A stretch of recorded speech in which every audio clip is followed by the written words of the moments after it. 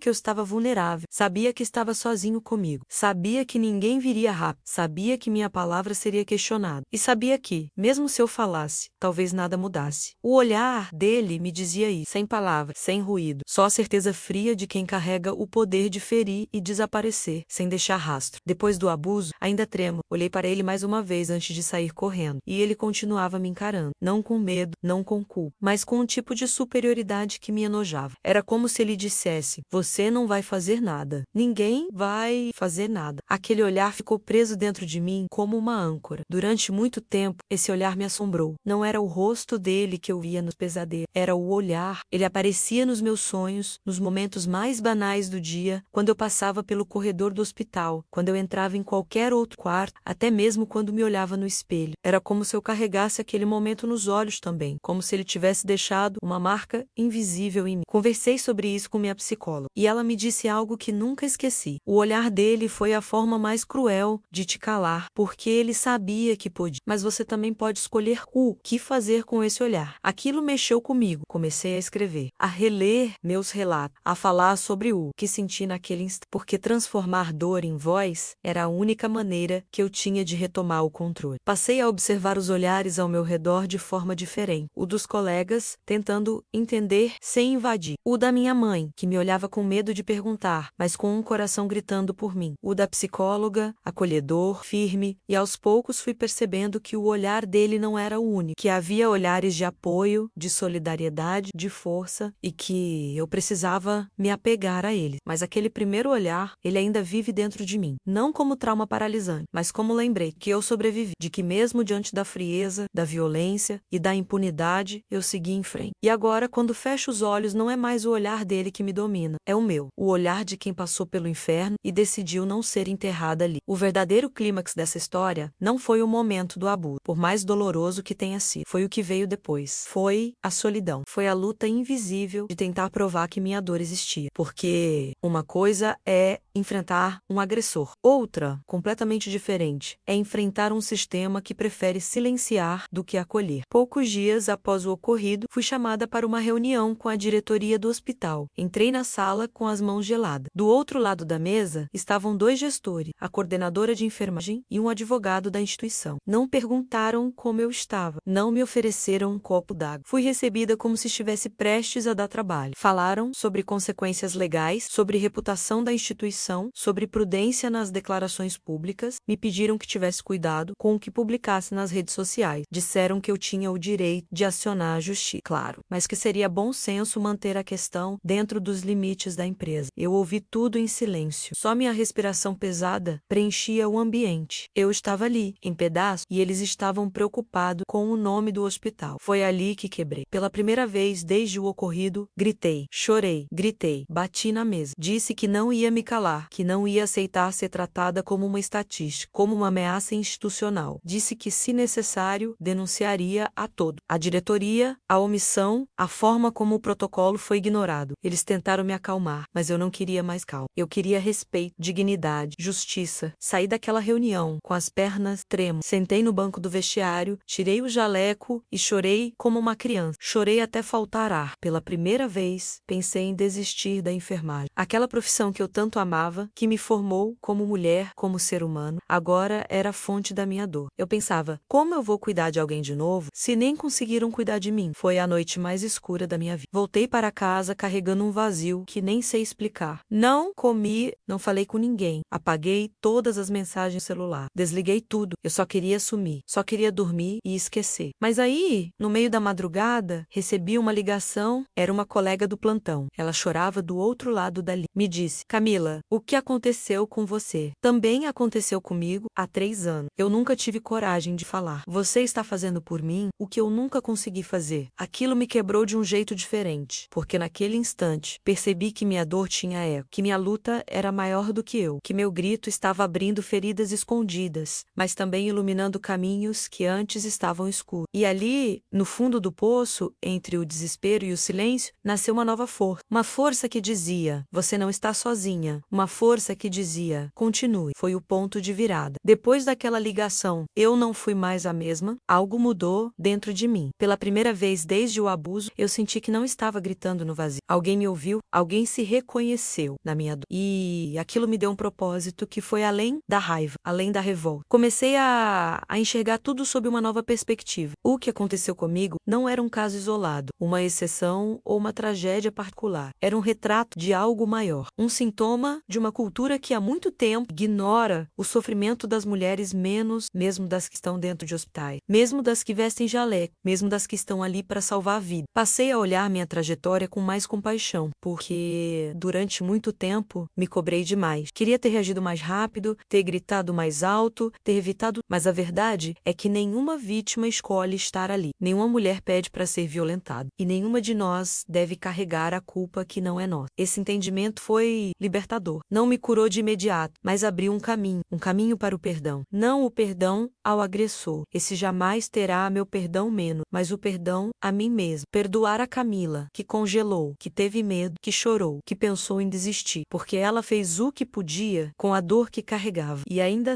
escolheu continuar. Aos poucos, fui me reconstruindo, reencontrei minha voz. Contei minha história em grupos de enfermagem, em rodas de conversa, em palestras sobre violência contra profissionais da saúde. Cada vez que falava, sentia um pedaço de mim se reerguendo. E mais importante, via nos olhos de outras mulheres a mesma dor, mas também a mesma esperança. Aprendi que ser enfermeira vai muito além de cuidar de feridas físicas. A gente cuida de traumas invisíveis, de dores que não aparecem em exames, de silêncios que ninguém quer escutar. E, ironicamente, foi vivendo minha pior dor que eu entendi isso de forma profunda. Hoje, quando vejo uma colega demonstrando medo, desconforto ou insegurança com o paciente, eu não ignoro. Eu me aproximo, pergunto, escuto, porque aprendi que um pequeno gesto de apoio pode ser a diferença entre o silêncio e a coragem de falar. A lição mais forte que ficou em mim foi essa. Ninguém deveria enfrentar isso sozinho. O abuso silencia, mas o acolhimento liberta. Entendi também que a justiça não vem só do tribunal. Ela vem quando a gente transforma dor em voz. Quando a gente expõe, denuncia, constrói redes de apoio. Quando a gente, mesmo machucada, estende a mão para outra mulher e diz, eu acredito em você. Se me perguntarem o que essa experiência me ensinou, eu direi, me ensinou que até na escuridão mais profunda existe uma fresta de luz. E às vezes essa luz é a nossa própria história sendo contada. Ele foi transferido, saiu do hospital sem algemas, sem ficha criminal, sem uma punição visível. Eu fiquei com os pesadelos, com a lembrança, com o silêncio institucional, mas também com algo algo que ele jamais conseguiu tirar de mim: minha integridade, minha verdade, minha voz. Demorou meses até que eu conseguisse entrar num plantão sem sentir um peso no peito. Demorou ainda mais até eu conseguir sorrir de verdade dentro de um hospital. Mas esse dia chegou. E quando chegou, eu soube que tinha vencido. A ferida não desapareceu. Eu ainda carrego cicatriz, mas elas não me definem. São marcas da minha luta, da minha resistência. E mais do que isso, são lembretes de que, mesmo quando tentaram me silenciar,